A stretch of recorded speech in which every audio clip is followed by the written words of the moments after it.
Está começando mais um MSPcast, o podcast do prestador de serviço de TI, e hoje nós estamos de volta com um quadro que há muito não aparecia aqui, que é o Jornada de um MSP, e a gente vai conversar hoje com um convidado para lá de especial, que além de professor e dono de empresa de informática e de desenvolvimento, também é astrólogo, numerólogo, faz muitas coisas relacionadas com a área do universo, dos planetas. Ouvi dizer que a gente vai sair daqui sabendo o nosso signo e um pouquinho mais sobre foguetes. Fica com a gente depois da vinheta, que a gente volta já já com esse convidado.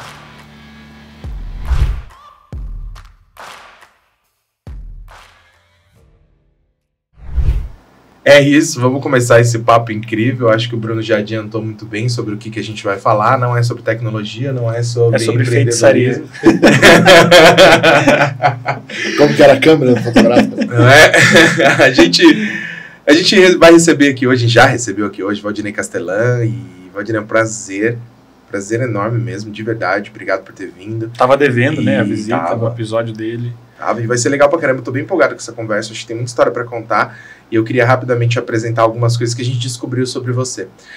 As nossas fontes trouxeram algumas informações aqui muito interessantes. O Bruno já adiantou um ponto, que você está relacionado com astrologia ou astronomia, eu fiquei na dúvida, nossa fonte, não sei se ela digitou errado, e pelo que eu fiquei sabendo, você com 16 anos estava numa igreja adventista falando alguma coisa sobre isso, coisas malucas.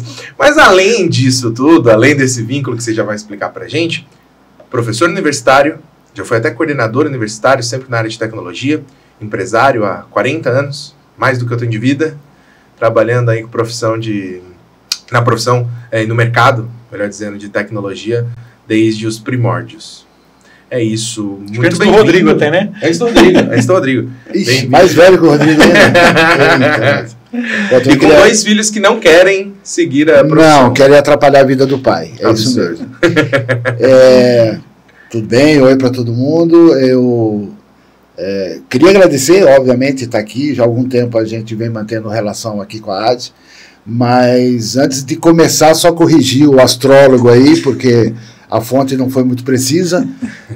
A área que eu gosto muito, que a gente estuda e é um hobby já há muito tempo, antes até da tecnologia, é astronomia. Então, gostaria de fazer mapas astrológicos, saber meu futuro, seria mais fácil na área de negócios, mas na minha percepção não funciona. Não confundir astronomia com astrologia, pelo amor de Deus. Não, a minha reação até foi calma, a maioria dos astrônomos, eles são até mais violentos com relação a isso. Abandona o podcast. Já levanta e vai embora. Mas vocês foram buscar coisa do fundo do baú, isso mesmo, cara, uma palestra de astronomia aos 16 anos. Eu tive um clube de astronomia com alguns amigos, de tanto que a gente sempre gostou. Era uma escolha profissional até para fazer e cursar faculdade, mas no Brasil a pesquisa é muito complicada, né? Você trabalhar com pesquisa no Brasil é sempre muito, muito difícil, e para eu poder fazer astronomia na época, eu teria que ir para a Universidade do Fundão, no Rio de Janeiro, que é a única que tem um curso de graduação, acho que até hoje é a única que tem graduação em astronomia.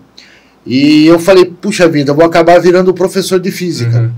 E aí eu não queria ser professor e virei professor de tecnologia, e lecionando já há 37 anos já, como no início um convite da onde eu me formei e acabei criando carreira nessa área também. E essa palestra na igreja foi bem aceita? Você sentiu que... Então, essa palestra, cara, eu acho que pela juventude eu não sabia o tamanho do imbróglio que eu estava me metendo, né? Nós tínhamos um clube de astronomia em São Roque, eu morei durante um tempo em São Roque, e em 86 teve o cometa Halley. Então, como vocês não eram nascidos, né, vocês veem isso na história, mas a gente chegou a ver, montou telescópios à noite, conseguimos fazer uma observação. Uma pena que talvez das últimas 4 aparições do cometa, que tem um ciclo de 76 anos, né, então ele só vai voltar bem à frente. Espero estar por aqui, mas não sei não. E justo essa passagem de 86 foi muito ruim, foi muito fraca, né? Ele passou relativamente distante, enfim. E nessa época houve uma busca muito grande de informações de astronomia. Todo mundo queria saber do cometa, todo mundo queria saber de cosmos e tudo mais. E a gente acabou sendo convidado né, por uma igreja para falar sobre astronomia. E é muito delicado, né, você discutir Big Bang com a origem bíblica, criacionista. Então, acho que a gente se deu bem, soubemos conduzir, mas hoje, pensando na capacidade que nós tínhamos de avaliar tudo isso com 16 anos, cara, eu acho que até deu certo. E fizemos bastante disso. Numa época, pode parecer hoje, né, você acessando a internet, você tem as fotos mais lindas dos observatórios do mundo inteiro disponíveis. Na época, não tinha internet, muito antes da internet, né? Então, para você ter uma ideia, a gente tinha que escrever em inglês, uma molecada que não tinha nem a percepção da importância do inglês para a época. Você tinha que escrever em inglês para a NASA, levava 6 meses, 4 meses para a NASA te responder, respondiam com fotos, né? Eles mandavam, tenho todo esse material até hoje. E eles mandavam muito material dos programas Apollo e tudo mais, e as sondas, né, que tinham na época, que já tinham visitado Júpiter, já tinham visitado Vênus, já tinham visitado Netuno, Urano, Saturno, né? E eles mandavam essas fotos e a gente montava as exposições. Também tínhamos contato com fotógrafos que fotografavam livros, né, de astronomia, livros importados, transformavam isso em diapositivo. Não sei se alguém sabe o que é isso, não, que é o positivo do negativo da foto para slide. E aí você usava aqueles projetores de slide. De transparência, né? Como transparência, né? Ele tem um carretel, você coloca e vai passando. E aí você podia mostrar para um público, né, as fotos fotográficas. Ficavam muito boas. Chegamos a fazer filme, inclusive. Uma das pessoas que estavam comigo nesse clube de astronomia, Dilson de Oliveira, ele é hoje pós-doc em física na UFSCar, já foi vice-reitor. Ele seguiu carreira e eu acabei sendo capturado aí pela tecnologia mais ou menos na mesma época, como eu disse, porque eu não queria ser professor. E aí fui ser professor. Acabou lá. Legal, muito bom. Você falou que isso foi em São Carlos, mas a gente estava conversando São antes. Roque. São Roque. Eu antes de vir para Sorocaba, que é onde a empresa está hoje, eu comecei a trabalhar e cursei os cursos de computação em Sorocaba, né? Mas eu morava em São Roque. Meus pais, nós somos de Santo André, mas eu tinha vindo para São Roque e morava em São Roque, estudava em Sorocaba. Quando eu comecei a trabalhar numa indústria em Sorocaba. Posteriormente, acabei me mudando para lá. Tá lá até hoje. Tô lá até hoje. Formei família e tudo. Para quem não sabe, a gente está no escritório da AD, que fica em Indaiatuba, no interior de São Paulo, a 45 minutos, 50 minutos no máximo de Sorocaba. No máximo. Né? É muito legal. Agora, além desse ponto curioso, que eu acho que isso ninguém conseguia imaginar, né? Do clube de astronomia, as cartas trocadas com a NASA e essa palestra, eu diria, um pouquinho arriscada. Mas nos demos bem. O Adilson já tinha uma curadoria. Ele já tinha uma curadoria inteligente na época. De onde que veio a curiosidade por tecnologia, o interesse por tecnologia? Porque até onde a gente tinha conversado, você tinha feito faculdade de matemática. É que eu comecei a trabalhar antes da faculdade, cara. Né? Então, na época, como eu tenho 57 anos, quer dizer, com 14 anos eu fui trabalhar no Banco do Brasil como estagiário. E consegui com isso pagar o curso de computação na escola técnica. Então, o ensino médio naquela época tinha formações muito interessantes. E eu lembro que quando eu estava no ginásio, existia uma disciplina de educação para o trabalho. E nessa disciplina educação para o trabalho, eu ainda tinha vontade, porque eu estava na oitava série, sétima série do ginasial, que hoje é o fundamental, né? Que vai até o 9º ano. Um professor de educação para o trabalho trouxe um material sobre os primeiros computadores e os primeiros cursos que começavam a acontecer no estado de São Paulo. Era uma coisa muito nova.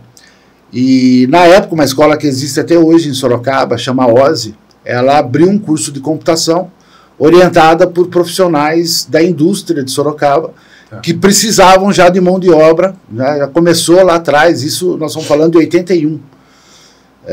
E eu me interessei muito, falei, puxa vida, é uma área que veja, gostar de astronomia, de certa maneira, te leva a gostar de tecnologia. Sim. Por conta de telescópio, São os meios que a gente tem para observar. Exato. Então você já de alguma maneira estava envolvido em câmeras fotográficas digitais, uma realidade que hoje é muito comum no celular, mas na época isso era uma coisa que a gente conhecia, mas obviamente não tinha acesso. E aí essa questão da tecnologia me chamou a atenção. Inclusive, um dos motivos, vamos dizer assim, ou até as primeiras utilizações, foi desenvolver programas para ajudar na demonstração de teorias de astronomia que eram um pouquinho mais complicadas, né? Órbitas e você tem algumas situações de velocidades de planetas, etc. Que eu comecei a programar em BASIC, para plotar ali algumas imagens. Então, foi meio que automático a ideia de, puxa, acho que eu vou para Sorocaba, então vou cursar computação, que era processamento de dados, né? Mas ensino médio. Então, dos meus 15 a 17 anos, eu fiz, e fui da primeira turma da OSE, né, na cidade de Sorocaba, de um curso de computação.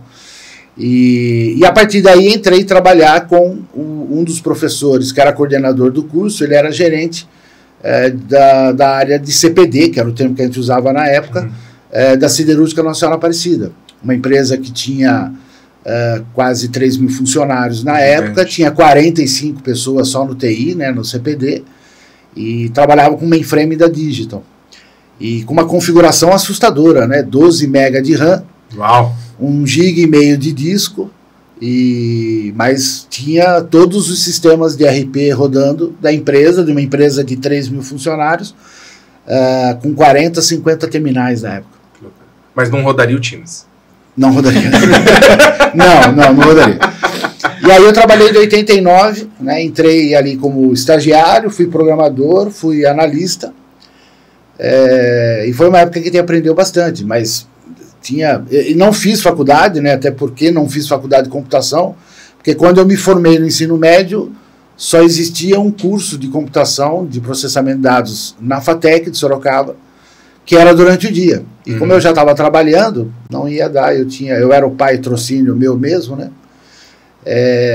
Meu pai me ajudou muito na vida, ele queria que eu tivesse um estudo, mas foi basicamente com o que a gente trabalhava que a gente conseguia pagar os estudos. E aí não tinha como não trabalhar durante o dia. Aí fui fazer matemática porque me ajudaria. Primeiro que eu gostava muito, sempre gostei de astronomia, então teve ali um viés, faz parte, mas principalmente porque na siderúrgica eu trabalhava na área industrial. Então a gente se preocupava em desenvolver software para a cearia, que é a área de fundição, você tem toda a parte de roteiro de fabricação, otimização do processo industrial, envolve muito cálculo matemático, muito método simplex. Então me ajudou nesse ponto, quer dizer, eu já estava ali fazendo matemática por isso. Depois fui fazer uma pós-graduação em engenharia da produção com ênfase em sistemas, e que foi o meu mestrado. Muito legal. Legal, assim, dá para perceber que a gente vai ter um papo que está passando quanto tempo a gente tem? Muito além da jornada de um MSP. Estou empolgado com isso. Legal demais. É uma jornada de vida, né? De muitos setores assim que a gente não faz ideia. Isso é muito bacana. Queria entender, aproveitando aqui o gancho, porque você, apesar de ter entrado de 14, 16 anos, começou a trabalhar, já envolvido com a parte de astronomia, depois você foi fazer faculdade. Na verdade, primeiro o ensino médio técnico, eu acho que com 18 anos você deve ter terminado, algo assim. Isso. Depois faculdade, mas com 20 e poucos anos você já estava fundando a sua empresa. Já.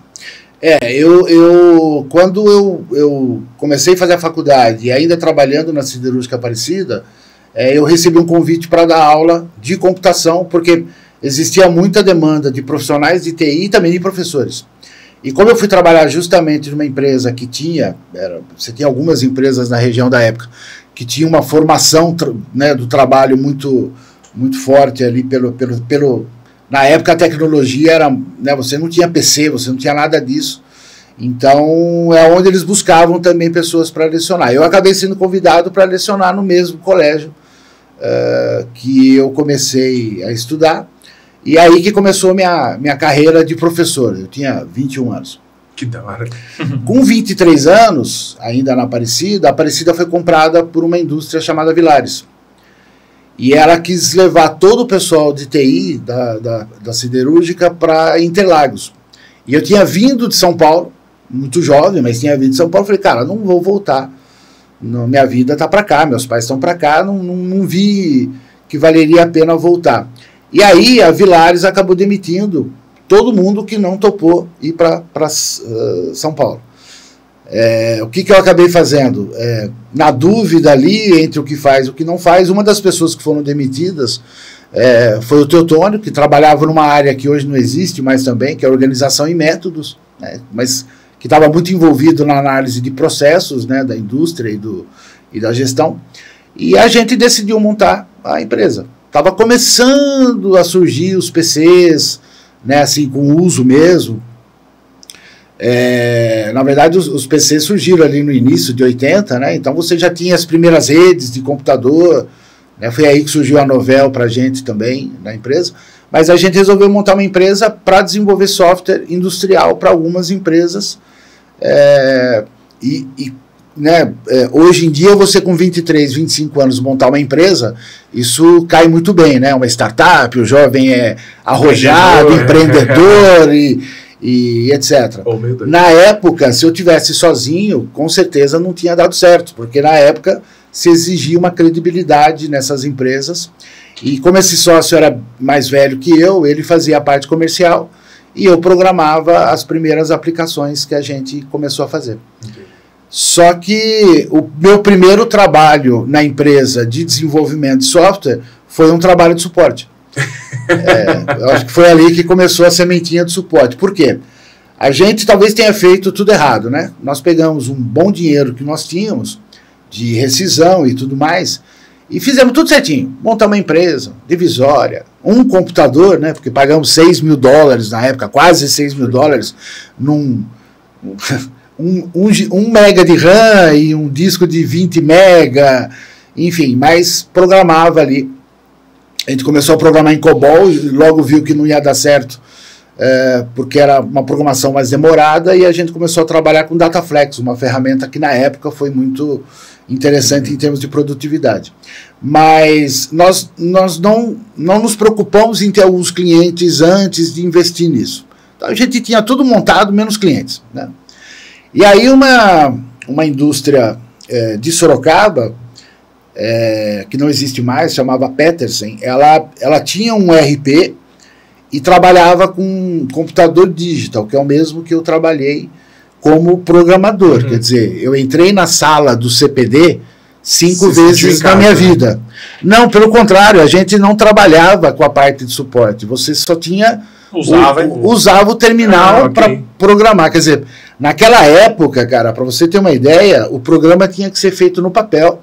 Não tinha terminal o bastante para todo mundo. Caraca. Então a gente fazia o programa em COBOL no papel, passava para uma equipe de digitação que à noite digitava o programa, compilava o programa, no outro dia cedo tinha uma listagem com o programa, com os erros de compilação, para você arrumar. Então a gente tinha que reservar 1 hora de terminal para arrumar os erros. Caramba. Eram 5 terminais para 25 programadores. Era meio por round, você não sabia se ia dar certo. Não, eu acho que uma das coisas que me ajudou muito a trabalhar até hoje foi o fato de trabalhar com vários programas simultaneamente, porque eu não podia trabalhar com um programa só. Hoje em dia o programador muitas vezes ele se dedica ali até resolver o problema. Ele vai passar horas e horas trabalhando só naquilo. Você ficar aí 1 hora, você corrigiu um programa, já corrigiu o segundo, corrigiu o terceiro, então você fazia 4, 5 programas, a turma digitava à noite, compilava os 5, aí você passava o dia corrigindo esses 5 e ia caminhando. Então, a gente trabalhava com um sistema operacional chamado VMS, que é o sistema operacional desse digital, mas não tinha nenhuma, eu não sabia o que era um backup, fazer, né? Isso tudo tinha uma equipe de operação que fazia. E quando a gente montou a empresa, essa empresa Petersen comprou um digital. Que foi o primeiro cliente. E queria instalar o sistema operacional e converter o sistema. A empresa que indicou a compra pediu 6 meses para fazer a instalação. Eles falaram, pelo amor de Deus, agora que eu comprei essa máquina, eu vou ficar 6 meses. Pra vocês terem uma ideia, a emissão de nota fiscal estava demorando 40 minutos. Caramba. Na máquina anterior que eles tinham. Aí a própria Digital, que não era Digital, na época de reserva de mercado, você não podia comprar computadores de fora. Então a Elebra comprava o Digital, colocava uma máscara Elebra, mas era um Digital que estava ali dentro. A própria Elebra pediu mais tempo, né? E aí um cara que trabalhava lá me conhecia, ele falou assim, não, o Castelã trabalha com Digital. Não, cara, eu trabalho com Digital, mas eu não uso, não tenho ideia como isso, não se instalava sistema operacional. Isso tudo tinha uma equipe da própria Digital. E aí os caras me chamaram, a gente sem cliente. Tem que aceitar. O cara, o que você acha? Eu falei, cara, eu faço isso em um mês para você. Aquela previsão básica, baseada em astronomia, né? Um mês, fechado. O cara que estava totalmente experiente em fazer isso, né? Não tinha nem ideia. Eu falei, precisa de um mês, porque eu tinha calculado que 3 semanas eu ia ler os manuais e 1 semana eu ia instalar aquela bagaça. Ok. Aí o preço, eu tenho certeza que o cara deve ter morrido de rir, porque a gente não sabia valorizar nada. Eu devo ter passado um preço do tipo, cara, manda ele fazer, não vai dar certo, para não dizer que fez, mas vamos esperar. Foi tão barato que vale o risco. Cara, provavelmente foi um valor assim ridículo. Acho que o cara só topou porque ele estava desesperado, porque cobrei muito barato.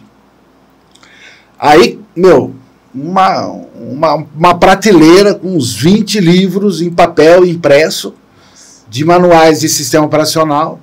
Mas resumindo, fiz a instalação em 3 semanas. Na hora de fazer a migração, a gente ainda teve uma intercorrência porque a unidade de fita do Digital era diferente da unidade de fita do computador, então nós tivemos que gravar numa fita e ir para São Paulo, numa empresa que tinha as 2 fitas, para poder gravar na segunda fita padrão do Digital para trazer, ler. E, cara, quando a gente pôs o sistema para rodar, o cara não acreditava, porque quando emitiu a nota lá em 3 segundos, ele achou que não estava funcionando. E a máquina realmente era poderosíssima.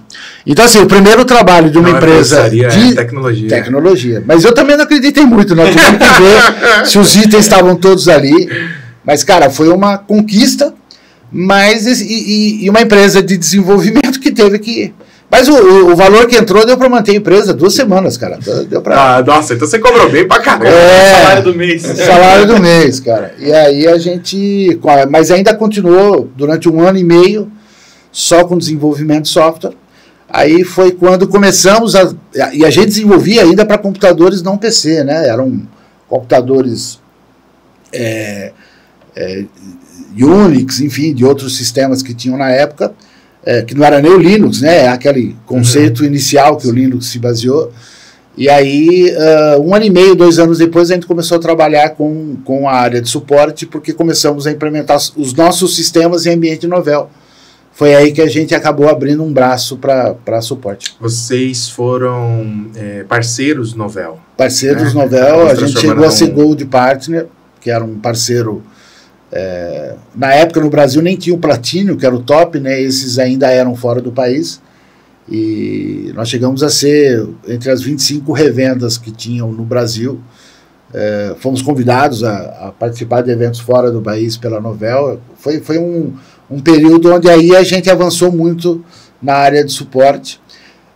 Já tinha, a Novell, ela é uma empresa, pouca gente talvez hoje conheça, mas ela já tinha lá atrás, sei lá, 25 anos atrás, soluções da própria Novell que já permitiam você ter o conceito do MSP, do gerenciamento, da distribuição de software, funcionando com produtos deles. Então, esse conceito a gente acabou tendo lá atrás ainda com Novell. Foi uma pena que a gente sempre brinca que a Novell sempre se preocupou com a área técnica. Esqueceu do marketing. A Microsoft tentou com Windows NT, tentou com alguns produtos, mas quando ela lança o NT4, aí começa o fim da Novell. Uma pena, um produto. Até hoje tem coisas, quem conhece, estiver ouvindo a gente, conhece Novell, conhece GrupoWise, conhece ZenWorks, produtos que na época, 25 anos atrás, faziam coisa que ainda hoje os produtos não fazem. Foi uma pena. Inclusive a gente sempre se ressente da própria Microsoft ou uma Enable ter comprado a Novell, né? Não teve essa possibilidade desses produtos não se perderem, né? Infelizmente, literalmente acabou, né? Não é que se transformou em ela foi coisa, comprada, né? Pela TouchMate, se não me engano, mas que também não foi para frente, pelo menos eu ainda de vez em quando vejo, existem alguns produtos nos Estados Unidos que rola, mas pelo menos aqui na área Quem sabe no futuro alguma coisa ainda aconteça, mas uma pena. Uma pena, era um produtaço mesmo o sistema operacional era um nível de estabilidade absurdo, era muito, muito interessante trabalhar, mas exigia muito conhecimento, era um produto que muita gente reclamava. Eu cheguei a fazer todas as certificações da Novell, fui Master System Engineer e tudo mais. Quando veio a Microsoft veio com uma política muito interessante de um sistema fácil de instalar. Claro que o pessoal que entrava no ritmo do next, na falta de next finish, né? Install, você instalava um sistema, e até hoje se vê muito isso, né? Sistemas muito mal instalados, tanto em performance como em segurança. Mas, infelizmente, muito cliente não enxerga isso. E aí a gente, na época, com o declínio da Novell e com uma concorrência muito confusa, a gente resolveu se retrair e voltou só. Mantivemos o suporte para várias empresas, mas a gente não quis avançar em aumentar faturamento e ficamos ali aumentando sim na área de desenvolvimento. A gente tem clientes na área de desenvolvimento no Brasil inteiro, porque com o advento do cloud e etc., a gente tem sistemas hoje rodando e gerenciando empresas, algumas pequenas empresas, né? A gente tem um segmento que é o segmento sindical, patronal, alguns empregados também, mas é um segmento que você consegue gerenciar muito facilmente remotamente e em nuvem. Mas teve um momento, então, que você talvez tenha pensado, poxa, talvez o suporte agora com a Novell esqueço, vou só focar no desenvolvimento e depois, em algum momento, o suporte voltou para o seu mapa. Cara, o suporte voltou por culpa de vocês, entendeu? O suporte voltou por culpa de... Eu não sabia, essa pergunta... o suporte voltou por culpa de vocês. Eu sempre fui a DPI sempre foi uma empresa muito voltada para uma empresa de técnicos, né? A gente sempre foi um pessoal muito voltado para o produto, entender o produto. Não acho que isso deva ser muito diferente da maioria, mas a gente sabe que tem empresas que vendem os produtos sem conhecer, sem dominar, enfim. E a gente sempre gostou de produtos de qualidade, que possam oferecer suporte e tudo mais. Enfim, uma coleção aí de características que a gente entende ser fundamentais. E depois da Novell, a gente ficou um pouco órfão mesmo, assim, do ponto de vista técnico, de produtos interessantes. Eu cheguei a ver Kaseya lá atrás, não gostei do modelo, achei um produto caro para a época, e a gente acabou não atuando. Acho que foi em 2019, eu comecei a ter contato com os produtos ainda da SolarWinds, né? Comecei a ter e conhecer vocês pelo site. Aí veio a pandemia, em 2020, e foi na pandemia que eu participei do primeiro Summit. No virtual. No virtual. Foi o primeiro de vocês virtual, etc. E foi ali, acho que dezembro de 2020, comecinho de 2021, que a gente fez alguns trials, né, e gostou muito, principalmente da solução de backup. A gente trabalhava até então, e durante essa época ainda muito fortemente com ArcServe, mas soluções de servidores internos, né, fitas DLT, caríssimas, etc. Queria uma solução. Na época, as soluções de cloud eram muito caras, né? E aí nos atraiu muito a forma de comercialização do backup, né? De você pagar por seleção. Facilitava muito a negociação com o cliente. E os trials que nós fizemos, a gente gostou bastante. Então, foi ali que a gente falou, pera um pouco, dá para a gente incorporar isso na linha nos clientes que nós temos ainda, de suporte, e começar um trabalho para fora. Mas como veio a pandemia, e eu sempre brinco que a gente passou 3 fases muito complicadas na DPI, né? Como ela foi fundada em 89, nós tivemos o confisco da poupança e do dinheiro do Collor em 90, nós tivemos a Marolinha, né, em 2008, que foi uma época que a gente atendia um cliente atrás do outro querendo reduzir o contrato 50%, senão não ia dar sequência, e nós tivemos a pandemia. A pandemia foi um desastre, né, de saúde e tudo mais, mas para nós as 2 primeiras crises foram muito sérias do ponto de vista financeiro. Na pandemia não, na pandemia ficou todo mundo com muito medo de morrer, essa que é a verdade, né? Levou muita gente, muitos amigos, infelizmente. Mas do ponto de vista financeiro, para a DPI não foi a pior das 3 crises, né? Realmente a gente conseguiu manter a estrutura. Mas a gente esperou um pouco E aí, com o fim da pandemia, etc., a gente agora tem retomado bastante, trabalhou muito fortemente em cima do backup, e agora está fazendo um trabalho legal em cima do RMM. Massa. Você comentou sobre essas crises e tal, você acha que foram os momentos mais difíceis desses 40 anos de carreira? Não, 35 anos de empresa, foram as 3 grandes crises, né? Eu costumo dizer que se eu não tivesse, como empresário na DPI, se eu não tivesse investido em 3 grandes frentes, né, que foi a frente de suporte, a frente de desenvolvimento e a área de venda de produtos, servidores, etc., que a gente tem também, eu fatalmente teria quebrado numa dessas 2 primeiras crises, porque ora ou teve um problema com área de desenvolvimento, alguns pilares da ruim, né? Então eu por algum momento eu tive uma área subsistindo às outras, e a gente tem um orgulho que talvez não seja o orgulho empresarial capitalista, mas a gente nunca demitiu ninguém por grana. A gente sempre assumiu o compromisso, sempre foi uma família, então não é porque uma área não está legal que eu vou me desfazer dessa área e depois começo de novo. Então eu tenho gente lá comigo há 20 anos, 25 anos. Legal. Inclusive o meu chefe, quando eu entrei na Siderúrgica Aparecida, que foi um programador já experiente, está comigo hoje. Mas um recado aí para você, ó. Tô lembrando de você aqui. O cara tem 70 anos, cara, e tem uma capacidade de trabalho, está comigo há 25 anos, é o responsável por desenvolver alguns escopos mais voltados para a indústria e também alguma coisa mais complicada, ele entra no certame. Ele tem um caderninho histórico, um lápis, uma caneta, e ele monta o sistema ali, cara. Nossa, para nós ali ele é muito importante na empresa e como pessoa, é o mais piadista de todos. Não, ele pede para o Fábio Fortini, que é o da área de suporte. Mas ele, o Anderson, o Fábio, são pessoas ali muito, muito importantes para a gente que, cara, estão comigo há muito tempo, né? A maioria do pessoal que está lá comigo está há mais de 10 anos. Eu tenho gente que saiu, voltou. Então, acho que a gente acertou até nisso, nessa missão de ter pessoas que vestem a camisa de uma empresa que não é grande, né? A gente às vezes tem sonho de ir para empresas muito grandes. Obviamente que isso deve ter passado pela cabeça deles, mas a gente formou ali uma equipe que procura ter condição de ter uma receita legal, né? E trabalhar. E agora estamos nessa luta para abrir essa frente de MSP aí com seriedade e fazer um trabalho legal nos próximos anos. Tá, você teve esse sócio que fundou com você, ele não continuou, né? Não, eu tive 2 sócios, né? Eu tive um sócio, Teutônio, que foi o primeiro. Aí depois eu tive uma pessoa, Fernando Madeira, um uruguaio, muito gente boa, que veio com a gente logo no começo, ele que conhecia a Dataflex.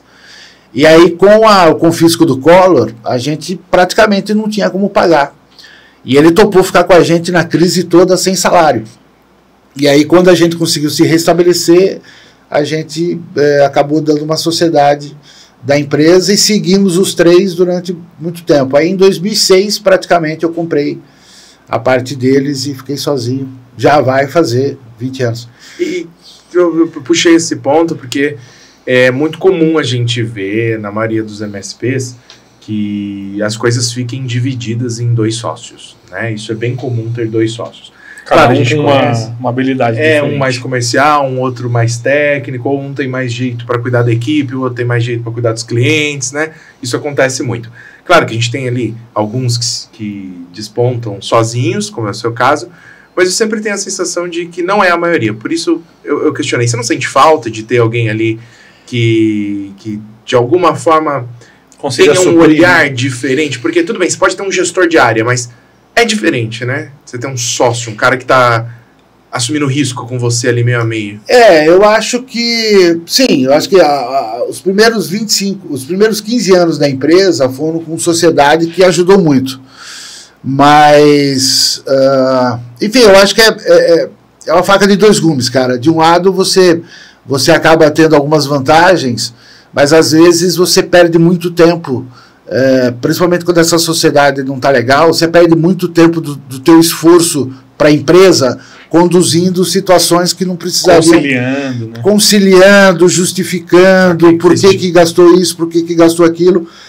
Eu sinto falta, sim, eu sou uma pessoa técnica, eu tenho na Cibele, que trabalha comigo, que é minha esposa, ela cuida da parte administrativa, então ela é uma sócia, com certeza ali na receita e também nas atribuições. Se não fosse ela, eu não teria condição de conduzir a empresa. Mas eu sinto falta, por exemplo, de alguém do marketing, do comercial. Talvez, se a gente tivesse uma pessoa que fizesse essa parte, a gente pudesse estar melhor. Mas, ao mesmo tempo, cara, em 35 anos, posso dizer aqui, e o Leão pode vir atrás de mim se eu estiver mentindo, mas, cara, a empresa não está devendo nada para ninguém, a gente paga todos... A gente fica até muito revoltado com os refis da vida que saem, né? Porque você fala, cara, tem gente que fica o ano inteiro sem pagar nada e é premiado com um parcelamento, sem juros, chega a ser... ruim, na verdade chega a ser um incentivo para você não pagar as contas, porque todo ano sempre tem alguma coisa, né? A prefeitura, o estado, o governo federal sente falta de dinheiro ali, anistia todo mundo, mas a gente nunca teve nenhuma situação nesse sentido. Eu tive lá atrás uma situação sim, de ter que entrar num refis porque o contador roubou a gente, eu tive que pagar 2 vezes, mas por conta nossa, por culpa nossa. Então, de um lado, eu acho que a gente poderia estar melhor, obviamente que sim, mas não podemos reclamar. A gente tem um pessoal que começou muito jovem, hoje tem família, depende da empresa. A gente construiu também, eu e a Cibele, a gente construiu tudo que a gente tem em cima desse trabalho da empresa. Então, já tive 2, 3 oportunidades, na verdade 2 mais efetivas, né, de um sócio capitalista querer investir na empresa. Isso atrai, porque você poderia acelerar algumas coisas, sim, mas ao mesmo tempo você fica na dúvida de como isso vai ser. Então, como que você vai entregar depois? Então a gente, enfim, a gente sempre está aberto aí à negociação, mas por enquanto eu acho que, como eu disse, você pode estar melhor, é óbvio que pode. Às vezes você vê ali uma situação e fala, puxa, se eu tivesse feito, talvez, né, com alguém aqui me ajudando, seria melhor. Mas, ao mesmo tempo, eu vi muita empresa boa, cara, muita empresa com uma equipe excelente, com sócios arrojados e gente do marketing, gente do comercial, e não aguentaram, não passaram essas fases que a gente passou. Então, a gente entende também com muita humildade que também não fizemos muita coisa errada, não. A gente está conduzindo legal. E o mais gostoso, eu acho que é ouvir, você estava falando, isso me traz uma satisfação em ouvi-lo falar das pessoas que trabalham com você. Você citar nomes, você lembrar do cara que tá há 25 anos comigo. Eu acho que mais indicativo melhor de sucesso do que esse, dificilmente a gente consegue ter. Talvez controles financeiros, dinheiro em caixa, fluxo, isso é alcançável com planejamento e com investimentos, mas você conseguir, no final do mês, fazer um churrasco com seus funcionários e comemorar todo mundo, e todo mundo beber junto e ficar feliz junto, eu acho que isso é impagável. Cara, final de ano, vou dizer uma coisa para vocês. Final de ano, a gente vai fazer uma confraternização.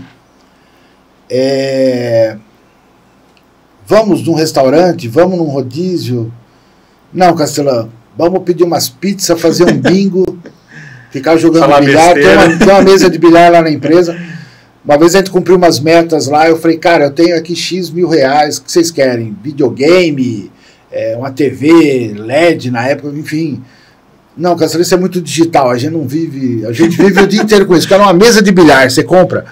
Eu falei, pô, cara, comprei uma mesa de bilhar, então às vezes o pessoal tá no estresse lá, eles descem para jogar um bilharzinho, e final de ano eles gostam de ficar juntos, cara. E a gente, cara, o que eles mais querem é o bingo. 50, que a empresa financia por rodada.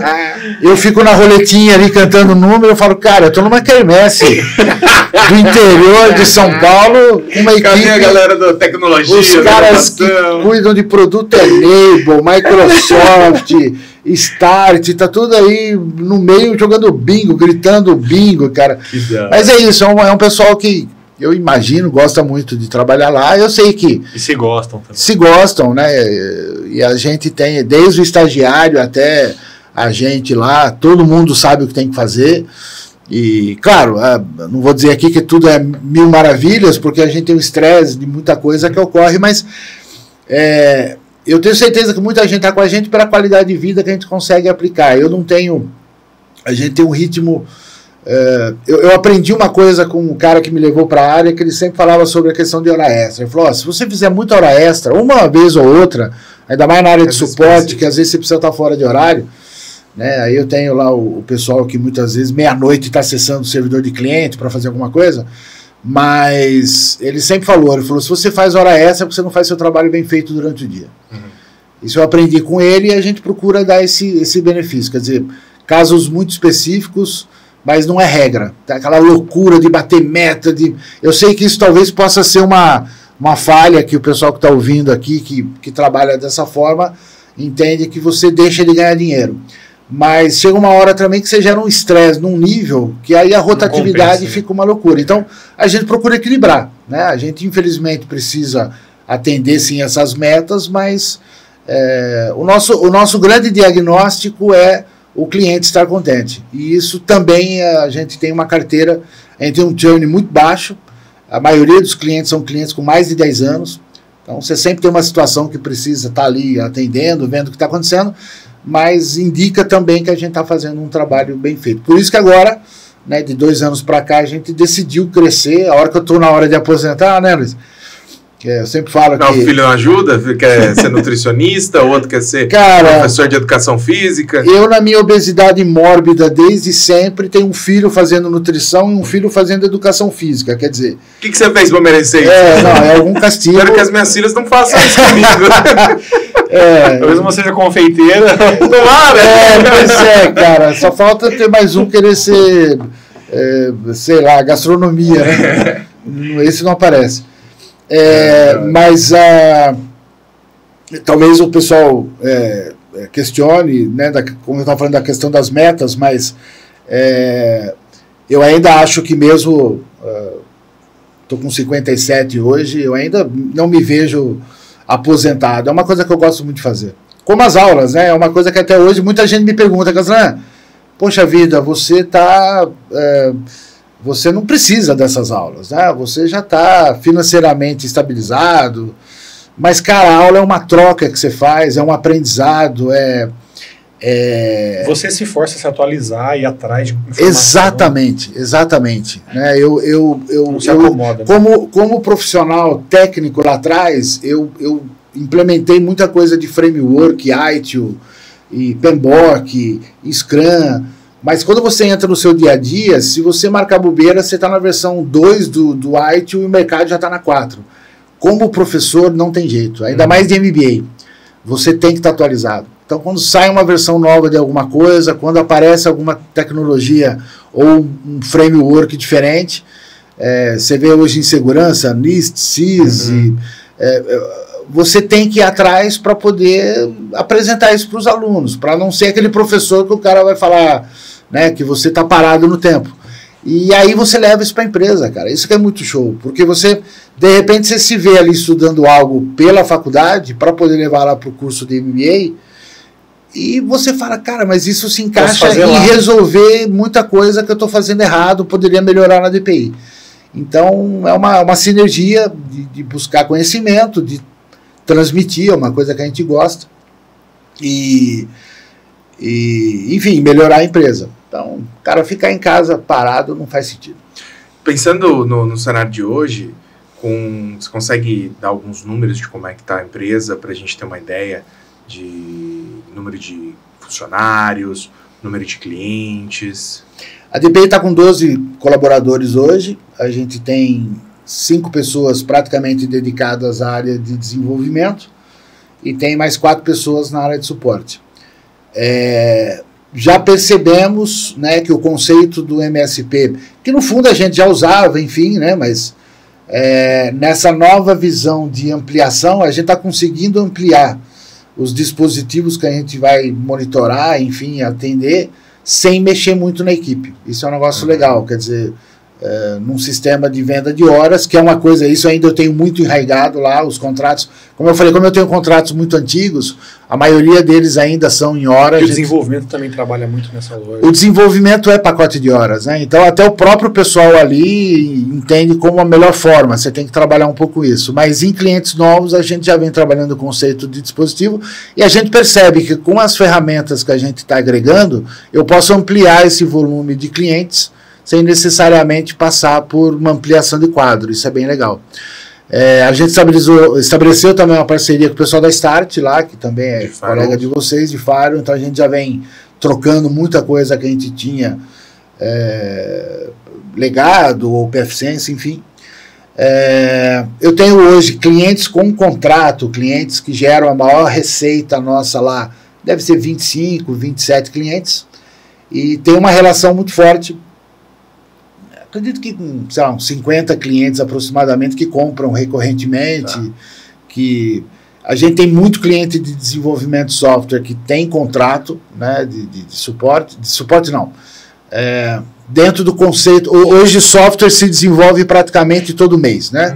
Eu sou daquela época que se desenvolvia um software como se construía uma casa, o cara ficava 4 anos para voltar, querer fazer uma reforma. E hoje em dia, muito dificilmente, um projeto de software não entra num ritmo de desenvolvimento de versões recorrentes. Então, essa é uma receita forte que a gente tem, mas nesses clientes já está sendo possível colocar algumas soluções também de suporte na linha dos produtos. Como eu falei, a gente começou um trabalho recente, acho que em novembro agora, compramos um primeiro pacote aí de licenças do RMM, que a gente está testando em alguns desses clientes, para poder estabelecer, digamos assim, um padrão de processo para implementação e abrir essa frente para outros. A DPI fica no interior de São Paulo, como a gente já falou, fica em Sorocaba. E tudo bem que é um grande centro, se a gente for comparar com outros interiores aí, principalmente outros estados. Mas mesmo assim, como é a questão de reter esses talentos? Você falou de funcionários que estão há 10, 15, 20 anos com você. É uma empresa de 35 anos, sempre no interior. Como é que você fez para segurar esse pessoal?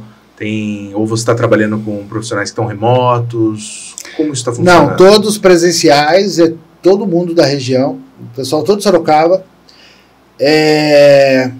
Uma vantagem que a gente tem, cara, meus alunos talvez fiquem bravos eu falar isso, mas assim, uma das vantagens de você selecionar é você ter acesso a muita gente boa no início da sua preparação. Okay. E que vai topar um desafio. Então, assim, muita gente que está comigo é gente que foi meu aluno, é gente que excelente foi... Sim, acaba sendo. Eu consigo, de uma turma de 40 alunos, eu consigo identificar ali 2 estagiários que vão ser importantes para a empresa. E a grande maioria acaba sendo... vem desse ambiente. Ou contatos que a gente tem com outras universidades, professores e coordenadores. Então, assim, eu tenho pouquíssima... isso é contramão, eu tenho certeza disso, mas eu tenho pouquíssima contratação, por exemplo, o LinkedIn.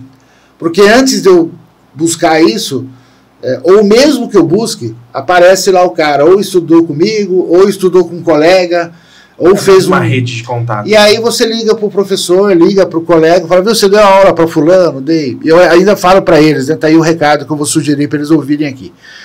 Procurem na faculdade manter ótimos relacionamentos com os professores, porque eles são a primeira fonte de network para contratação. Então tem muita gente que acaba saindo de lá, fazendo estágio com a gente, mas tem gente também que foi identificado no mercado, mas a gente hoje trabalha híbrido, um dia da semana que é remoto, às sextas-feiras o pessoal já fica em casa, todo mundo. Eu ainda vou para o escritório, cara, eu devo ser meio Rodrigo, talvez, ou não?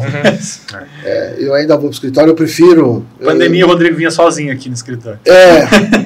Eu confesso que gosto também. Eu acho que o ambiente de trabalho, você produz melhor do que em casa. Mas a gente tem um dia... Eu gosto muito do pessoal lá, às vezes, isso pode ser também... Eu sempre digo também, eu acho que o profissional remoto, ele precisa entender muito bem o quanto vale a pena ser 100% remoto. Porque boa parte do seu aprendizado é quando você está na sua equipe. E a sua equipe no Teams não é a mesma coisa da sua equipe local. Então a troca de figurinha, de informações, lá na DPI, nunca foi um problema eu entrar numa sala e o pessoal está com as cadeiras viradas, cada um para si, ali no grupinho, discutindo, né, e batendo papo. Porque ali se aprende, ali se troca. Fora a própria construção, acho que de relacionamento também, né? Sim, um ajudar o outro, time, né? me dá uma olhada aqui. Eu e o Roberto Mazon, né, que é essa pessoa que foi meu chefe lá atrás e hoje está comigo, a gente sempre brincava do programador espantalho, né? Ele sempre falou isso. Às vezes você estava com um problema num programa e não resolvia. Você chama alguém para ver e começa a explicar o problema que você tem. Você acha a solução. A pessoa que está olhando, que ele chama de espantalho, é uma pessoa que não está entendendo nada, porque teria que analisar com muito mais calma aquilo que ele está mostrando. Mas é uma forma de você refletir. Mas a hora que você começa a explicar o problema para o colega, tá aqui, ó, esqueci um ponto de vírgula. É a terapia do desenvolvimento de software. Quanto mais você fala, mais você aprende e chega à sua própria conclusão. E a ideia de lecionar também. Ser professor, você está nesse mesmo papel de ter que entender e destrinchar para conseguir passar para alguém. Cara, isso ajuda muito. Então, eu tenho lá gente comigo que hoje leciona também e complementa o salário do que ir para São Paulo, ficar 18 horas fora de casa, perdendo tempo com fretado e com tudo mais. E o lance do remoto, como eu disse, eu acho que precisa ser, principalmente o pessoal que está em início de carreira, precisa tomar muito cuidado. Porque eu acho que você acaba virando uma mão de obra, né, que vai aprender menos, que vai ter menos competência, menos capacidade, né, de absorver conhecimento. Enfim, eu acho que vale a pena considerar. Eu queria girar a chave um pouquinho para o futuro, se possível. Queria que você trouxesse um pouquinho de ideias. O que você acha que são as grandes tendências do nosso mercado? Ou talvez até quais são os maiores desafios que a gente deve enfrentar aí nos próximos meses, nos próximos anos? Eu acho que como futuro, cara, eu acho que para a área de suporte, o MSP ainda tem muita coisa para acontecer, né? Eu acho que vocês têm feito um trabalho fantástico, você vê outros fabricantes também entrando já com produtos que podem ser administrados dessa forma, mas quando você olha para o que é a realidade Brasil, eu acho que ainda está muito aquém. Então eu acho que tende a crescer muito nesse sentido. Eu acho que a inteligência artificial na área de suporte vai avançar muito também, vai permitir que você talvez tenha ali um primeiro nível de suporte praticamente... Porque assim, hoje a base de conhecimento que você acaba tendo, se o teu usuário final quisesse resolver o problema, ele já conseguiria. Mas ele precisa ali de uma assistência. Se você tiver um mecanismo automatizado, às vezes até em áudio, que ele consiga trocar, como você já faz com o chat GPT da vida, ele vai te resolver o problema. E aí vem uma dica que eu venho praticando há muito tempo. Procure armazenar o máximo de conhecimento que a tua empresa tem, de maneira a poder ser utilizada futuramente pela IA. Porque a IA ela pode buscar informação em qualquer lugar, mas, concorde, aquilo que você tem de know-how em termos de conhecimento para resolução de problema é uma base que ninguém tem. E se você não liberar isso para o público, mas liberar de maneira a uma assistente dessa poder acessar, você pode continuar à frente de muita gente usando o teu conhecimento dos últimos 20 anos, enfim, do tempo que você trabalhe, com interfaces de inteligência artificial que vão poder escalar aí, principalmente suporte nível 1. Eu ainda acho que isso é uma coisa que eu brinco muito com os alunos também. Quando você olha 10 anos para trás, você fatalmente vê momentos de disrupção que não se imaginava iria acontecer um ano antes. Tá aí o iPhone da vida, tá aí as plataformas de streaming de música. Coisas que para o público parece que chegou no susto. De repente aquilo está acontecendo. A inteligência artificial eu ouço desde quando eu comecei a trabalhar, né? A inteligência artificial não é nova, mas a junção da forma como você estabelece os algoritmos, somado à tecnologia de processamento, que hoje está passível de processar tudo isso, fez com que esse boom estourasse aqui. Mas isso tá rolando, né? Quando você pesquisa inteligência artificial nas décadas passadas, tentava se estabelecer uma linha de pensamento como o cérebro. A hora que desistiram disso, a coisa acelerou. Então, esses momentos de disrupção, eu arrisco a dizer que nos próximos 5 anos, alguma coisa vai acontecer que ninguém estava esperando. Então, aí talvez seja a capacidade de uma coisa boa, por sinal. Boa, tomara que seja, porque tem de tudo, né? Mas é nessa linha.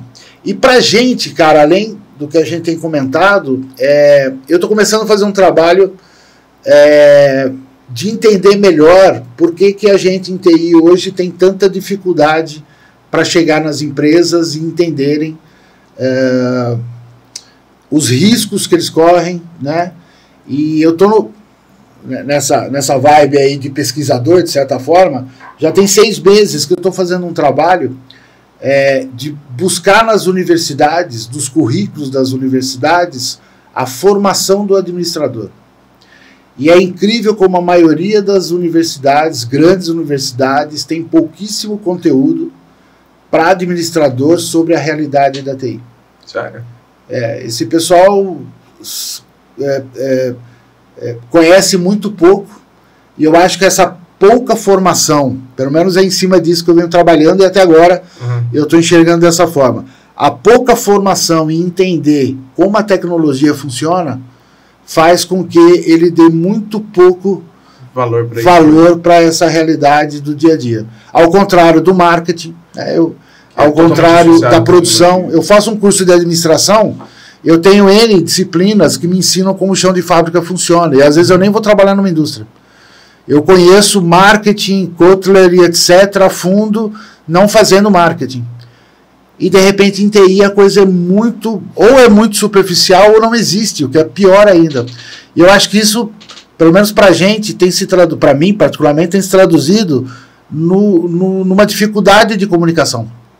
Quer dizer, o pessoal da TI consegue sensibilizar muito pouco, né, dos riscos. É claro que existem empresários que têm um apetite ao risco, que é até um termo que a gente usa no ITIL 4, que é exatamente isso, né? Quer dizer, o cara assume o risco de não ter backup, porque ele acha que não vai acontecer com ele, mas ele sabe o risco que ele está correndo. Tudo bem, mas isso é minoria. É um risco consciente. Mas é minoria. Por mais errado que esteja, beleza. Sim, do mesmo jeito que você com a maioria é imaturidade, né? A maioria é imaturidade, né? Quer dizer, você até percebe pessoas que decidem ultrapassar aquele caminhão ali e acham que não vai acontecer nada, ele está assumindo um risco, pode ser mortal. Eu acho que tem gente que se encaixa aqui. Mas a grande maioria é imaturidade e desconhecimento. Então, uma das coisas que eu queria entender com isso é porque a gente pretende fazer um trabalho agora, a partir do 2º semestre, de trabalhar conhecimento para esse público, né? E até indo às universidades, discutindo com os coordenadores, falar, cara, eu não sei como está o currículo, mas podemos fazer um trabalho aqui de divulgar como isso funciona, os riscos que está correndo, para o pessoal da gestão, para o pessoal que toma decisão, né, para alunos e ex-alunos desses cursos, para tentar ver se a gente muda esse cenário, porque qualquer estatística que você vê no Brasil é assustador, principalmente quando você fala em pequena e média empresa, e hoje existe ferramenta para isso, existe tecnologia para isso, ao contrário de 10 anos atrás, né?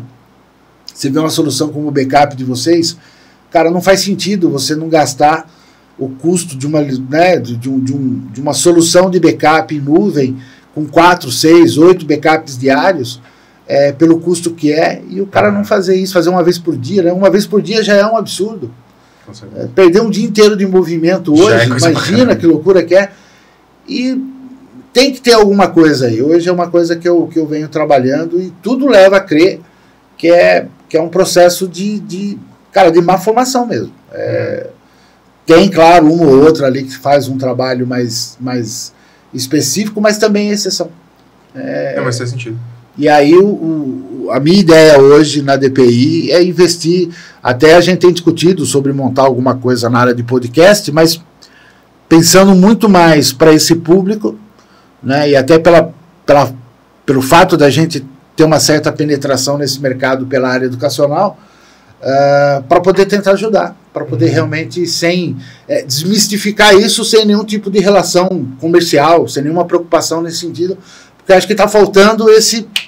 Cara, se eu ponho uma câmera, se eu ponho uma cerca elétrica, se eu ponho um vigia na portaria, se eu ponho uma chave no carro, um alarme... Por que eu não ponho um faro, um backup, um EDR?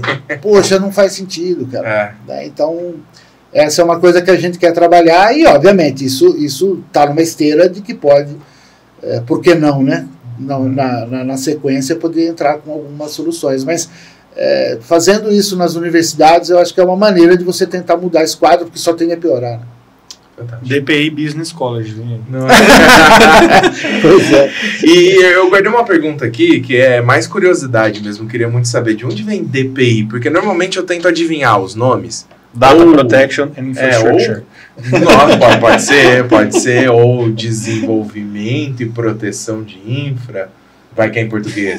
Desenvolvimento de Poderia pessoas. ser pessoas inteligentes. Cara, se você pensar que eu pensei, a DPI vai fazer 35 anos esse ano. Nós pensamos esse nome em maio de 89.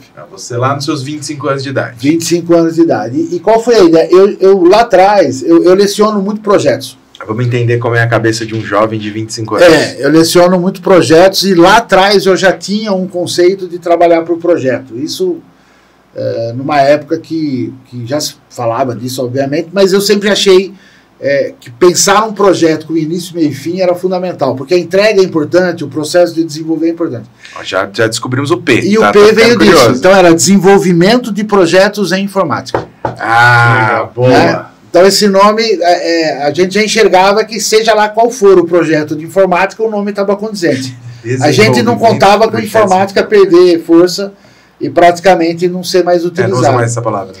Aí DPI, praticamente de 10 anos para cá, virou uma sigla, uma palavra. Né? A gente ainda desenvolveu, por um tempo trabalhando no desenvolvimento de projetos em TI, né? Já começou a fugir.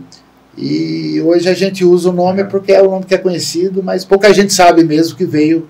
Mas continuamos trabalhando. Né, com desenvolvimento, com projetos e com informática. Né? Exatamente. Daqui a pouco entra um suporte e um backup aí no meio. Esse é a DPI SB. Pronto. Muito legal, muito legal. Algum ponto faltou? Não, acho que não, acho que é isso. Eu só queria dizer que difícil não é trabalhar com a esposa, dormir com o sócio.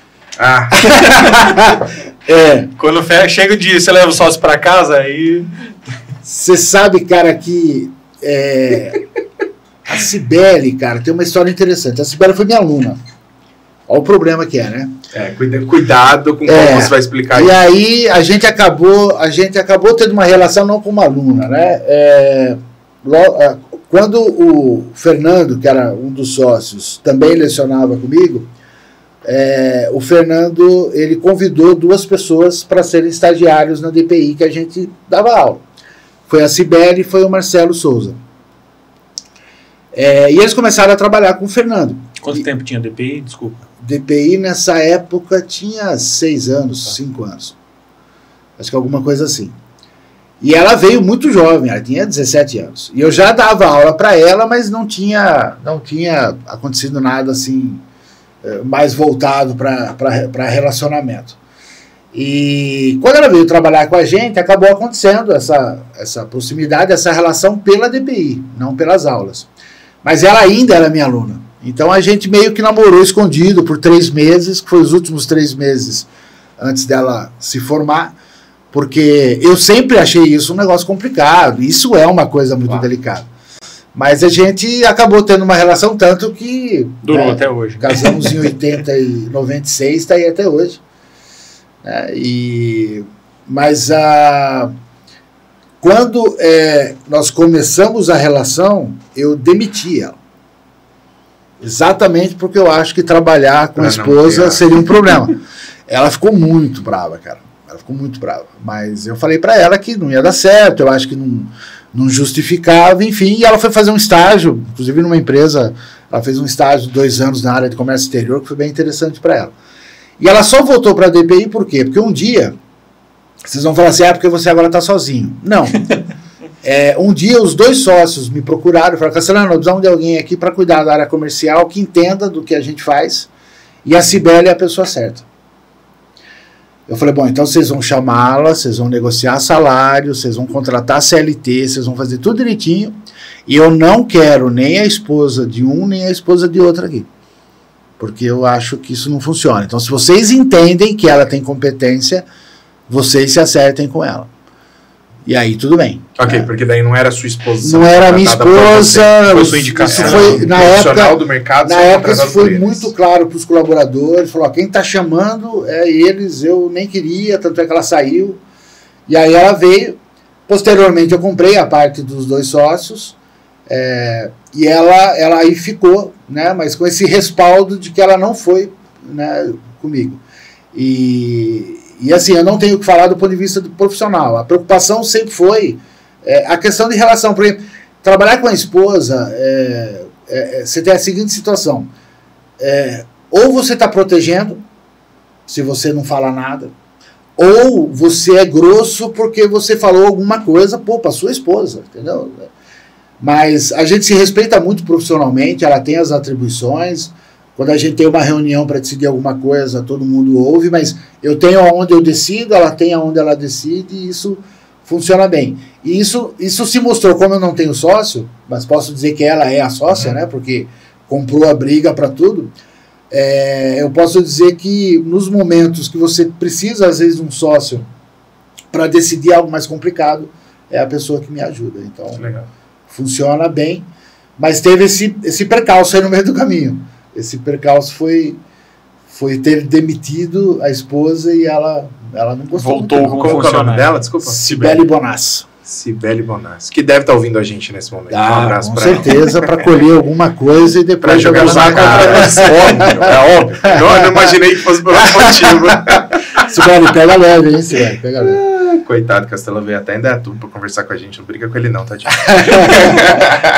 Muito bom, muito bom. Legal, Castelo. Eu acho que a gente conseguiu passar um pouquinho sobre a sua história, sobre um pouquinho da história da DPI. Falamos até sobre astronomia.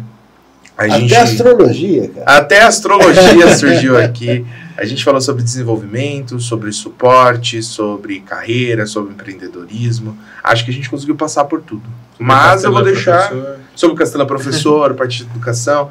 Mas eu vou deixar esse espaço aqui aberto para se você quiser deixar um recado final, uma dica pessoal. Lembrando que quem está acompanhando a gente até agora, com certeza está se inspirando na sua história, ou porque quer fazer uma mudança na própria empresa, ou porque está fundando uma empresa agora. A gente tem muita gente que acompanha a gente que está no começo da carreira, como empresário, como MSP, e que talvez possa se inspirar aí um pouquinho no que você fez. Legal. Eu acho que, se eu pudesse dar uma dica, né, 35 anos, acho que tem que ter resiliência. Acho que essa que é a palavra. Empreender é um negócio muito interessante. Eu fiz isso muito cedo, numa época que não se fazia, mas eu acho importante considerar, se você gosta, pesquisa para entender o que é que você vai enfrentar, conheça um pouco de cada coisa. É muito importante o comercial, o marketing. Às vezes a gente é um bom técnico e pode ser ruim nisso. Eu já vi muita gente tendo problema nesse sentido.